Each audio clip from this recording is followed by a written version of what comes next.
Have you ever been in a room with someone who's saying all the right things, but every fiber of your being is screaming that something's wrong? You can't put your finger on it, but there's this gnawing feeling in your gut that refuses to go away.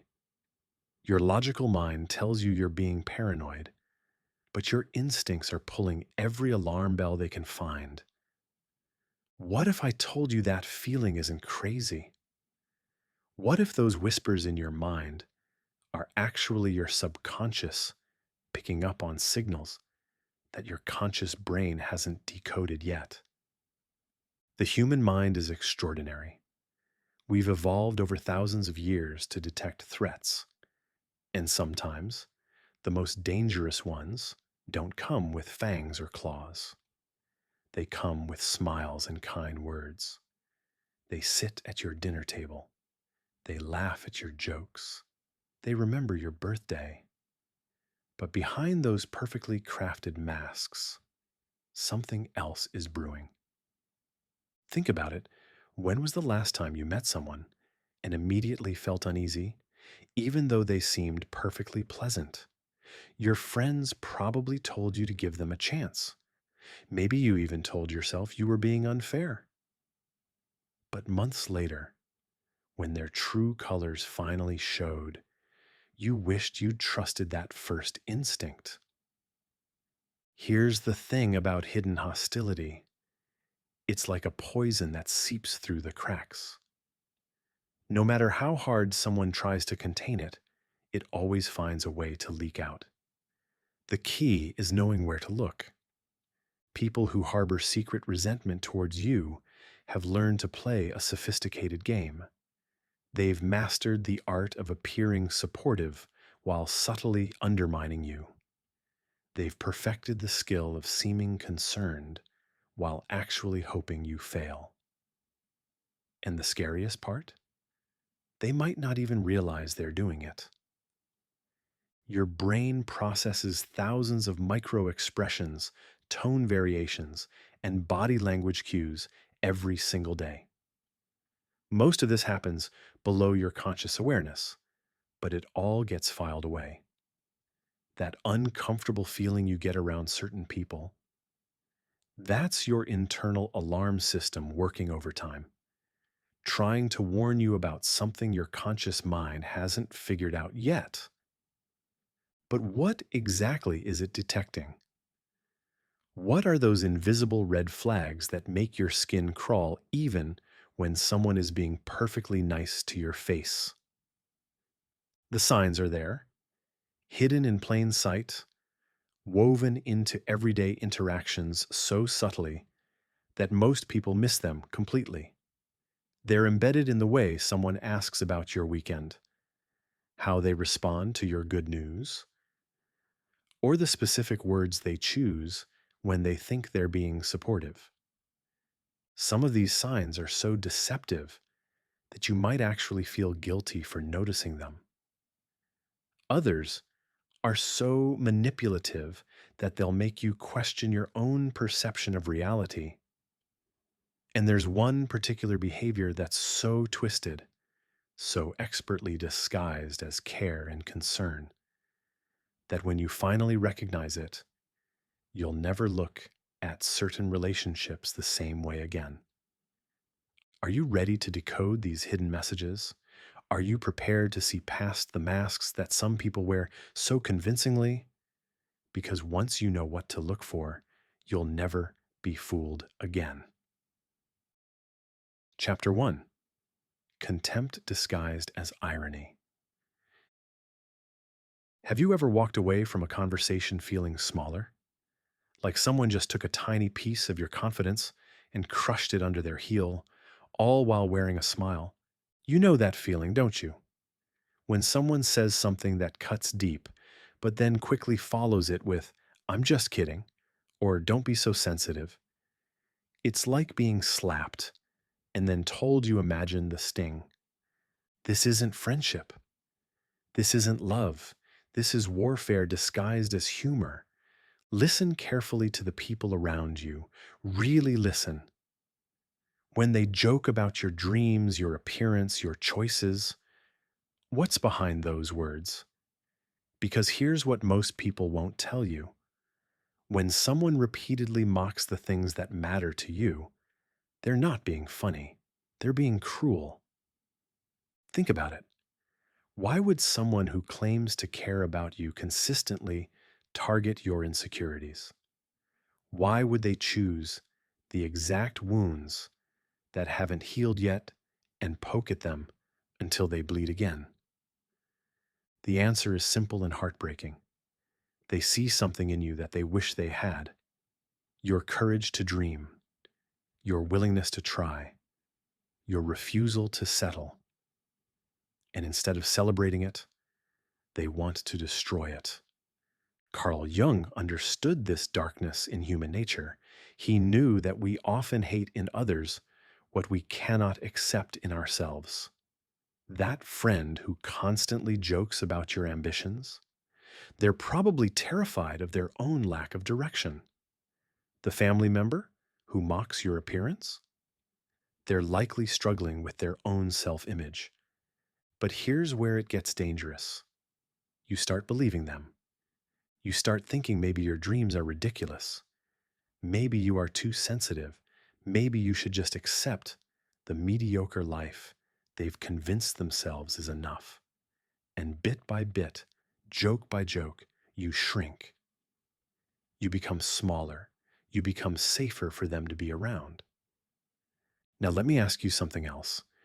Have you ever noticed how some people seem to forget the most important things at the worst possible times? You're about to give a presentation and suddenly they forget to mention that crucial detail you needed. You're applying for a job, and somehow they never get around to making that introduction they promised. You're trying to start a business, and they conveniently lose track of that contact information that could change everything. Once, maybe. Twice? Possibly. But when it becomes a pattern, when their forgetfulness always seems to work against you, when their mistakes consistently happen at your most vulnerable moments, that's not absent-mindedness. That's sabotage. And the most painful part? They might not even realize they're doing it. Deep down, in the darkest corners of their subconscious, they're terrified of your success. Because if you succeed, if you grow, if you become everything you're capable of becoming, what does that say about their own choices? What does that say about the dreams they abandoned, the risks they never took, the life they settled for? So they sabotage you, not with a knife in the back, but with 1,000 tiny cuts. A forgotten message here, a missed opportunity there, a convenient misunderstanding right when you need them most. They tell themselves they're protecting you from disappointment. They convince themselves they're being realistic. But the truth is much uglier. They're protecting themselves from the mirror your success would force them to look into. This is the cruelest betrayal of all, because it comes wrapped in love, disguised as concern, hidden behind the mask of someone who cares about you. They'll hold your hand while they're cutting off your wings. They'll comfort you when you fall, never mentioning that they're the ones who loosened the rope. So what do you do with this knowledge? How do you protect yourself from the people who should be protecting you? First, trust your instincts. That uncomfortable feeling after their jokes, that's your soul telling you something's wrong. That pattern of convenient forgetfulness, that's not coincidence. That's sabotage. Second, understand that their behavior says everything about them and nothing about you. Their need to diminish you comes from their own feelings of inadequacy. Their sabotage is born from their own fear of being left behind. And finally, remember this: you don't need their permission to be great. You don't need their approval to chase your dreams. You don't need their validation to know your worth. The people who truly love you will celebrate your victories, not sabotage them. They'll build you up, not tear you down. They'll hold space for your dreams, not mock them into silence. Choose those people. Protect your energy. Guard your dreams. Because life is too short to let other people's fears become your limitations. Your potential is not a threat to the right people. To the right people, your light makes the whole world brighter. Chapter 2: Hidden Sabotage. Picture this: you just landed your dream job. Your heart is racing with excitement, and you can't wait to share the news with someone who matters to you. You dial their number, practically bouncing with joy, ready to hear their celebration, their pride, their genuine happiness for your success. But instead of "Congratulations, I'm so proud of you," what do you get? "Oh, that's nice. I just got promoted too." Actually, my promotion comes with a bigger salary increase than yours probably does. Feel that punch in your stomach? That sudden deflation? That moment when your joy turns to confusion, then hurt, then something that feels dangerously close to shame? Welcome to the soul crushing world of silent competition. You see, some people in your life are fighting a war you didn't even know existed. Every time you succeed, they don't see your victory, they see their defeat. Every time you shine, they don't feel inspired, they feel exposed. Every time you grow, they don't celebrate your journey, they panic about being left behind. And here's the most heartbreaking part: these are often the people closest to you. The ones who should be your biggest cheerleaders have become your secret competitors. Think about the last time you shared good news with someone you care about. Really think about their reaction. Did their face light up with genuine joy? Did they ask questions because they wanted to celebrate with you? Or did you notice that quick flicker in their eyes, that split second where they calculated how your win affected their position in some imaginary ranking system? Because that's what silent competition really is: an imaginary scoreboard that exists only in their mind, where your success automatically means their failure. But why does this happen? What drives someone to turn your victories into their personal torture? The answer lies in the deepest, darkest corner of human insecurity. These people look at your success and see everything they believe they're not. Your courage reflects their cowardice. Your achievements highlight their stagnation.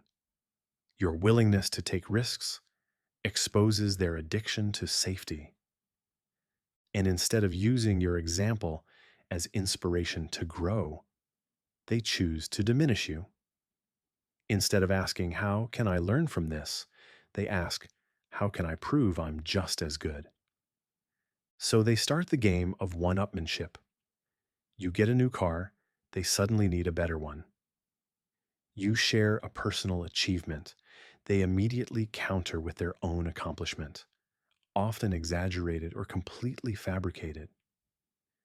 You reach a milestone, and somehow the conversation always circles back to their journey, their struggles, their victories. It's exhausting, isn't it? Trying to share your joy with someone who treats every conversation like a tennis match where they must win every point. But here's what makes this even more insidious: they've convinced themselves they're being supportive. In their twisted logic, by sharing their own accomplishments, they're somehow encouraging you. They're showing you that success is possible. They're being relatable. They're being competitive. And competition has no place in love. Real love celebrates without conditions. Real friendship rejoices without keeping score. Real support doesn't come with a hidden agenda to prove superiority. Now, let me ask you something that might hurt even more. When you really needed someone, who wasn't there? When your world was falling apart, who suddenly became too busy to answer your calls? When you were drowning in problems, who minimized your struggles with phrases like, "it's not that bad," or "others have it worse"? When you finally climbed out of that dark hole and achieved something meaningful, who responded with forced smiles and hollow congratulations that felt more like a slap than support? This is what superficial support looks like. It's the emotional equivalent of offering someone a life preserver made of paper. It looks helpful from a distance, but it crumbles the moment you actually need it. These people have mastered the art of appearing supportive while providing absolutely nothing of substance. They've learned all the right words to say, all the appropriate facial expressions to make, all the socially acceptable responses that make them look like good friends, good family members, good partners. But when you strip away the performance, what's left? Nothing.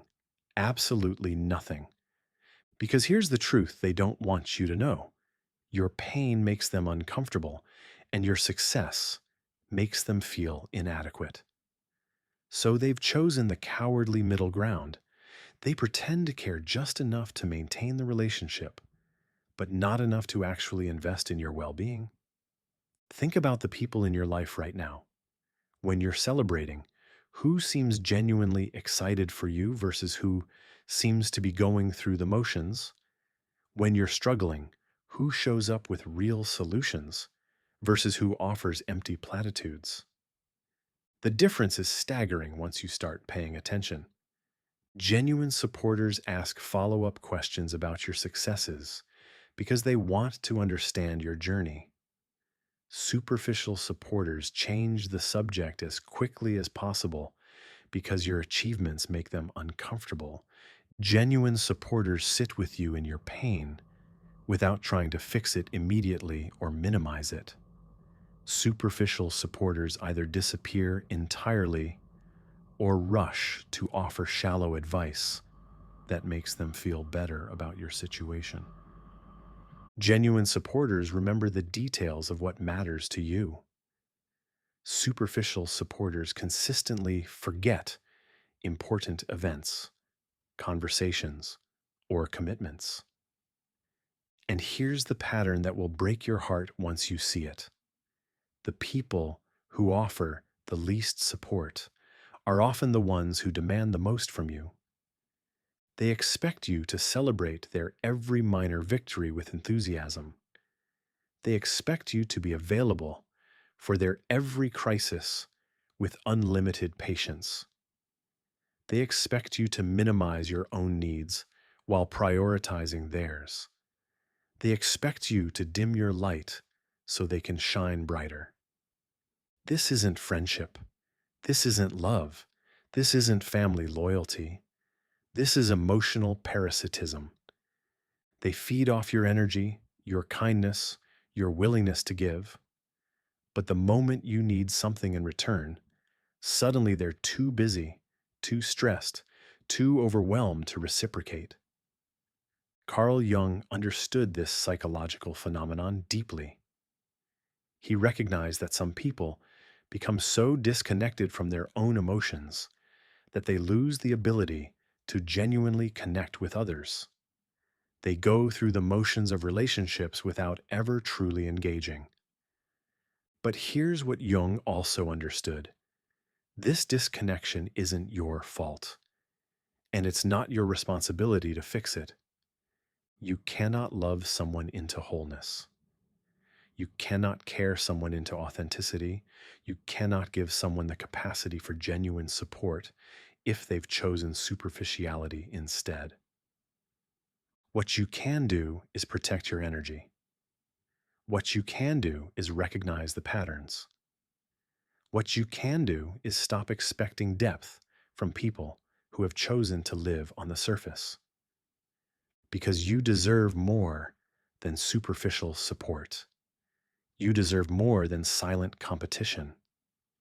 You deserve people who celebrate your victories without keeping score, who support your struggles without conditions, who love your growth without feeling threatened by it.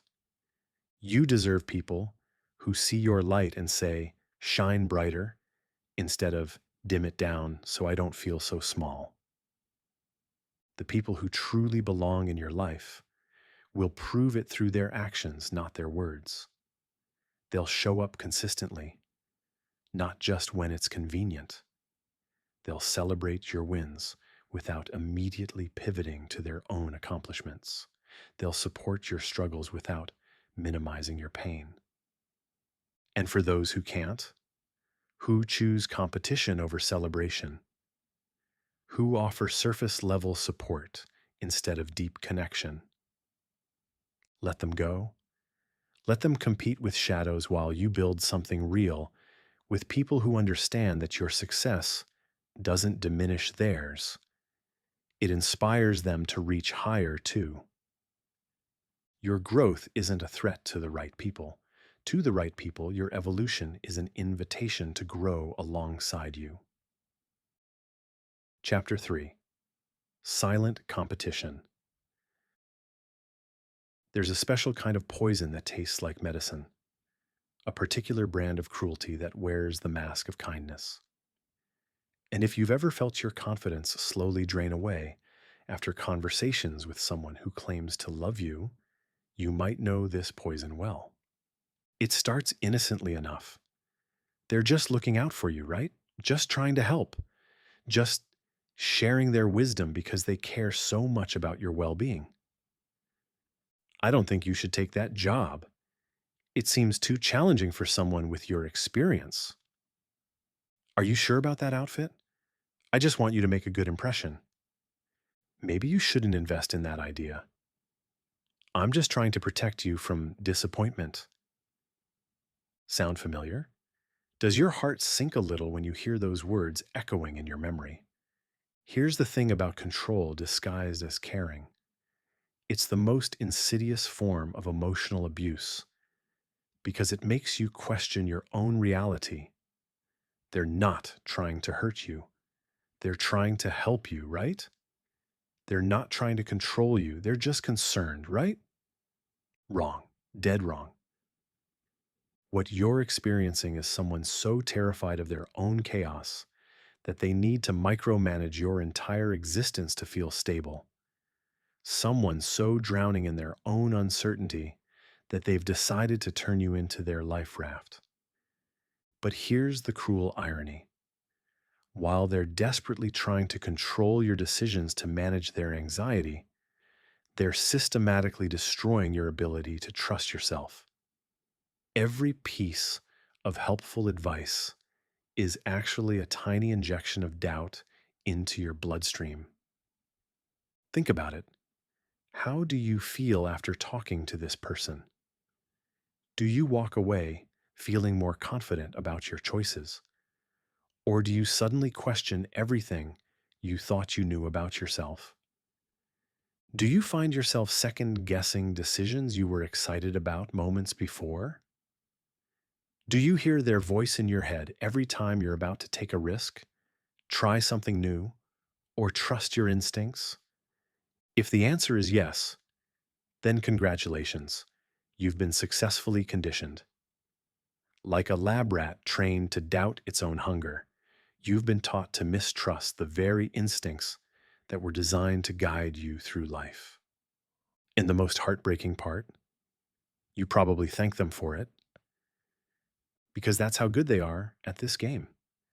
They've convinced you that your natural impulses are dangerous, that your excitement about opportunities is naive, that your confidence in your abilities is arrogance, that your desire for independence is selfishness.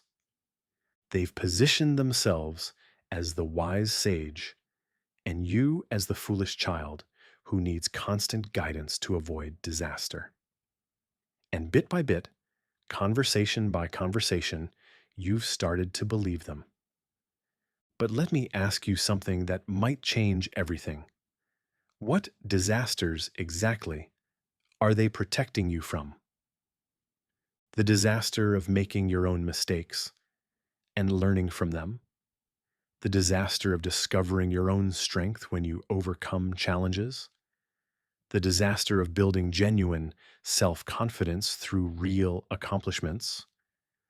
Or are they protecting you from the disaster of outgrowing them, of becoming so secure in your own judgment that you no longer need their constant input, of developing the kind of inner strength that would make their control tactics powerless? Because here's what they'll never tell you: people who genuinely care about your growth don't try to keep you small. People who truly love you don't make you feel incompetent. People who want the best for you don't systematically undermine your confidence in your own abilities. Real support sounds different. It sounds like, "That sounds challenging, but I believe in your ability to handle it." It sounds like, "I'm here if you need advice, but I trust your judgment." It sounds like, "I might not make the same choice, but I support your right to make your own decisions." Notice the difference?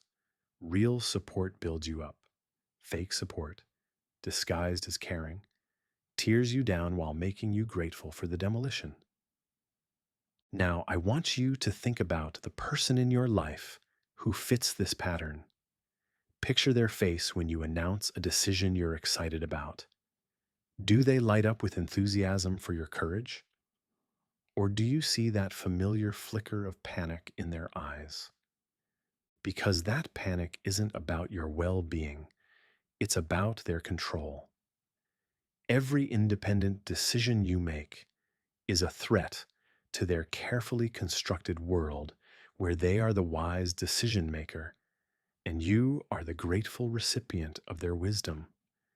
Your growth terrifies them because it exposes the truth they're desperately trying to hide. They don't actually know better than you. Their advice isn't based on superior wisdom, it's based on superior anxiety. Carl Jung understood this psychological prison perfectly. He recognized that people who cannot tolerate uncertainty in their own lives will attempt to create artificial certainty by controlling others. But here's the catch: their control isn't actually making anyone's life more stable, it's just transferring their chaos onto you. They feel better when you're dependent on them because your dependence creates the illusion that they have their life figured out. They feel safer when you're insecure because your insecurity makes them feel relatively confident. They feel more stable when you're questioning yourself because your self doubt confirms their role as the wise advisor. But what happens to you in this twisted dynamic? You lose touch with your own inner compass. You start believing that your natural instincts are unreliable. You begin to see every opportunity as a potential trap and every challenge as evidence of your inadequacy. You become a stranger to yourself, constantly filtering your desires through their fears, your dreams through their limitations, your possibilities through their anxieties. And the most tragic part? You might even defend them when others point out what's happening. "They just care about me," you'll say. "They're trying to protect me," you'll insist. "They have more experience than I do," you'll rationalize. But deep down, in the quiet moments when their voice isn't drowning out your own, you know something is wrong. You feel smaller than you used to, less confident, more dependent, more afraid. That feeling in your gut that tells you something isn't right, that's not paranoia. That's not ingratitude. That's not selfishness. That's your soul recognizing that it's being slowly suffocated by someone else's need for control. So, what do you do with this realization? How do you reclaim your right to make your own decisions, your own mistakes, your own discoveries? First, start small. Make one decision without consulting them. Choose what to wear, what to eat, what movie to watch, something inconsequential but entirely your own. Notice how it feels to trust yourself completely, even in something tiny. Then, pay attention to their reaction when you make independent choices.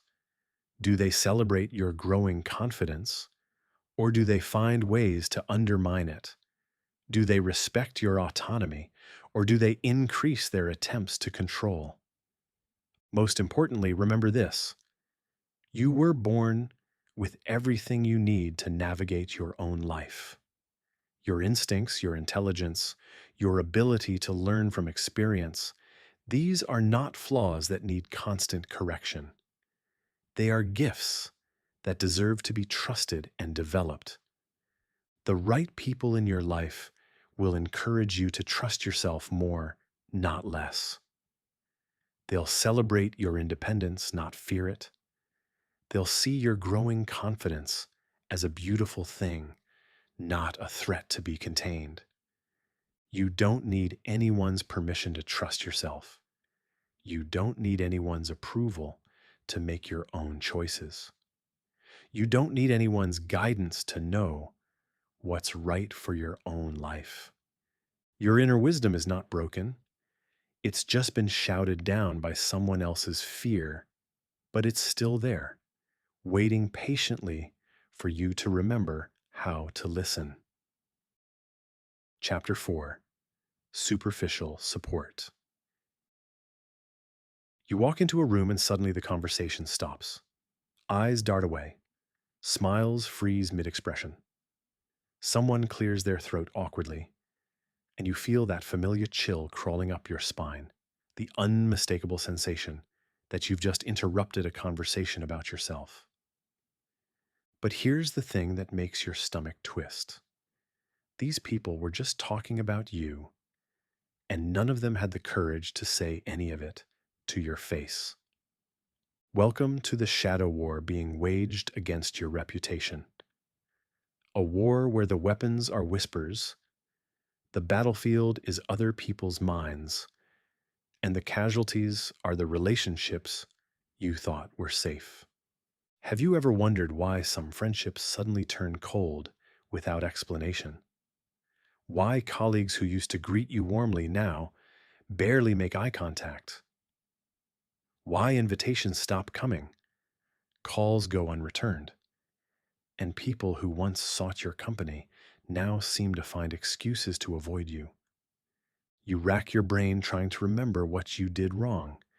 You replay conversations, searching for the moment you somehow offended everyone simultaneously.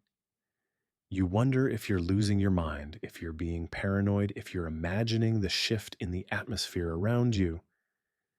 But you're not imagining it, and you didn't do anything wrong. What you're experiencing is character assassination by 1,000 cuts. Someone in your circle has decided that your reputation needs to die, and they're systematically poisoning every well you might drink from. Think about it. Who have you trusted with your secrets, your fears, your moments of vulnerability? Who knows exactly which words would hurt you most? Which stories would make you look worst? Which truths could be twisted into lies? That person is now your executioner, and their weapon of choice isn't a sword, it's gossip. They've learned that the most effective way to destroy someone isn't through direct confrontation, it's through character erosion. They plant seeds of doubt about your integrity, your motives, your past. They share your private struggles as evidence of your instability. They take your moments of humanity and present them as character flaws. And here's the most diabolical part: they do it all while maintaining their innocence. When confronted, they'll say they were just concerned about you. They were just sharing their observations. They were just trying to help others understand why you've been acting differently lately. But let me ask you something that might shatter your heart. What kind of person takes your pain and turns it into entertainment for others? What kind of friend uses your secrets as ammunition against you? What kind of human being finds satisfaction in watching your world slowly crumble because of words they whispered in dark corners? The answer is simple: someone who hates themselves so much that destroying you feels like building themselves up. Carl Jung understood this psychological sickness perfectly. He saw that people who feel fundamentally flawed will try to convince others that everyone else is just as broken as they are. If they can make you look unreliable, suddenly their own inconsistencies seem normal. If they can make you seem unstable, their chaos feels manageable by comparison. But here's what Jung also understood: when someone spends their time tearing down others, they're not actually fixing what's broken inside themselves. They're just spreading the infection. Think about the person who's been spreading poison about you. Really think about them. What's their life actually like when the spotlight isn't on you? Are they genuinely happy? Are they secure in their relationships? Are they proud of who they are when they look in the mirror? Or are they drowning in their own inadequacy, desperately trying to drag others down to their level so they don't have to face the work of pulling themselves up? Because here's the truth that will either break your heart or set you free. People who are content with their own lives don't spend time destroying others. People who are secure in their own worth don't need to diminish anyone else's value. People who are genuinely happy don't find joy in spreading misery. The person assassinating your character is revealing everything about their own character. Every lie they tell about you is actually a confession about themselves. Every weakness they claim you have is actually a weakness they can't face in their own reflection. But knowing this doesn't stop the damage, does it? Understanding their psychology doesn't undo the relationships that have been poisoned, or repair the trust that's been shattered, or heal the isolation that's been created. So, what do you do when you discover that someone has been systematically destroying your reputation behind your back? First, understand that this says absolutely nothing about your worth and everything about their sickness. You didn't deserve this betrayal. You didn't cause their need to destroy you. You didn't create their emotional poverty. Second, recognize that anyone who believes lies about you without giving you a chance to defend yourself was never really your friend anyway. True friends ask questions. True friends give you the benefit of the doubt. True friends protect your reputation even when you're not in the room. The people who immediately believe the worst about you based on someone else's whispers, they were looking for an excuse to distance themselves from you anyway. Consider their departure a favor. They've saved you the trouble of discovering their true character later. And finally, remember this: lies have short legs. Truth has a way of surfacing. People eventually see through manipulators. Time has a way of exposing who people really are. The person who's been spreading poison about you will eventually poison themselves. Their pattern of betrayal will become visible to others. Their need to destroy will eventually turn on their remaining relationships. Meanwhile, you get to rebuild. You get to surround yourself with people who judge you by your actions, not by someone else's twisted interpretations.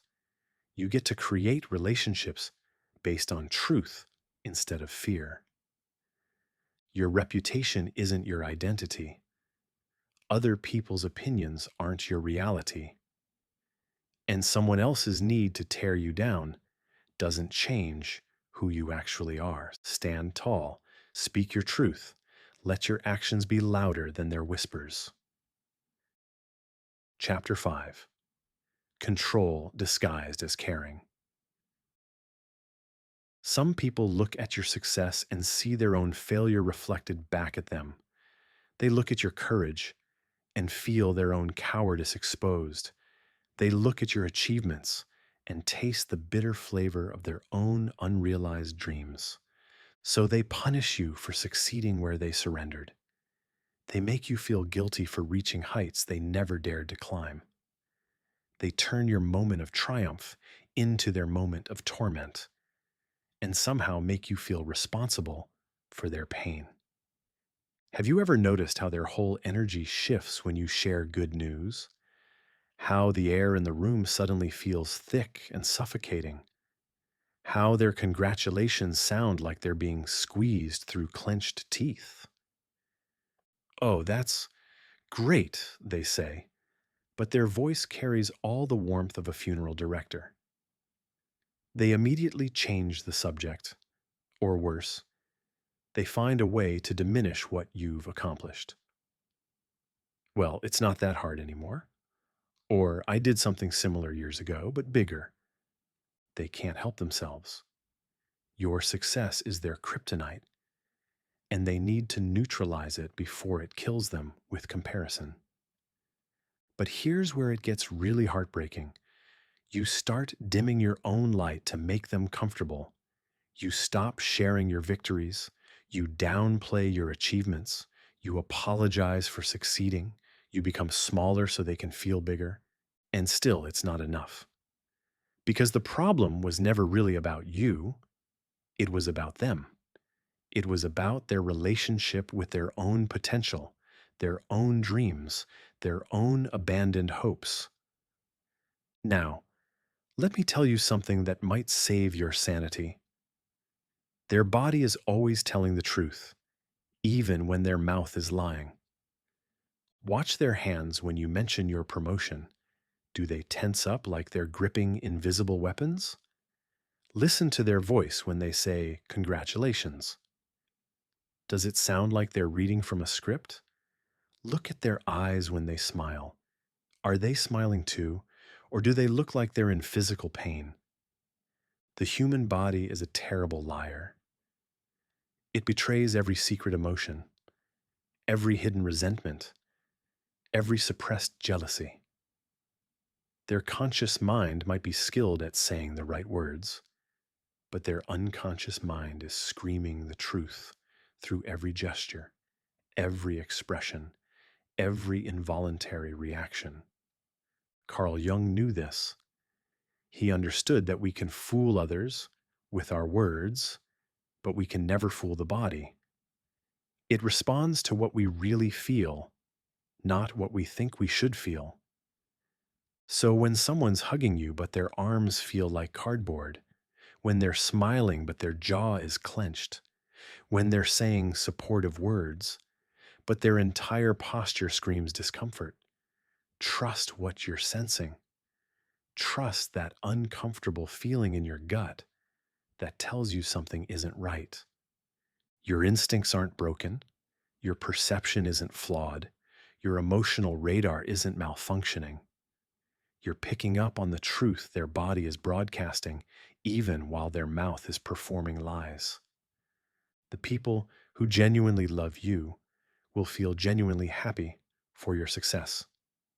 Their joy will be automatic, authentic, overflowing. Their body language will match their words.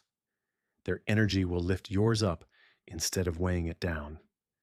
And for those who can't celebrate you, whose bodies betray their hidden resentment, whose presence makes you feel guilty for succeeding, let them go.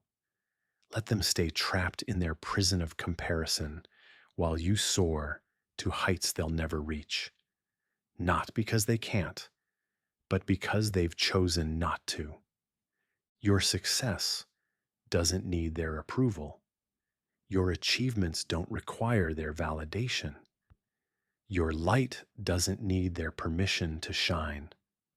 Surround yourself with people whose bodies relax when you succeed, whose faces light up when you share good news, whose energy lifts when yours does.